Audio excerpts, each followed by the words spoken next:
In this video, I'll show you how to speed up Windows 10 and Windows 11 by safely reducing background processes using the Titus tool in 2026.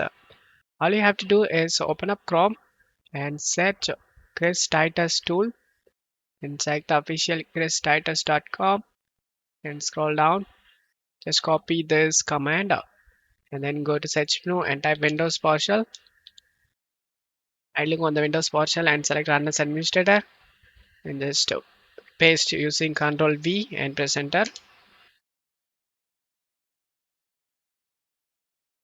Now go to tweaks tab and I'll show you guys recommended settings.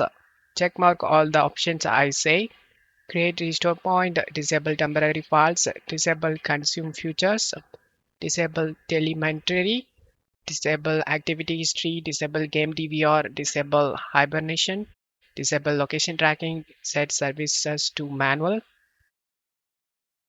Scroll down, edge deblot, disable background apps, disable Terido, disable Microsoft Copilot, disable storage sense. On right side, dock theme for Windows, Bing search in start menu, recommendations in start menu, snap window, snap assist suggestion, mouse acceleration, show hidden files, show file extensions, show button in taskbar, task view button in taskbar, sender taskbar items, widgets button in taskbar. If you doesn't want any specific option over here, I checked, then uncheck the option those you doesn't need and select run tweaks option. Back to the Windows PowerShell and the tweaks will run over here.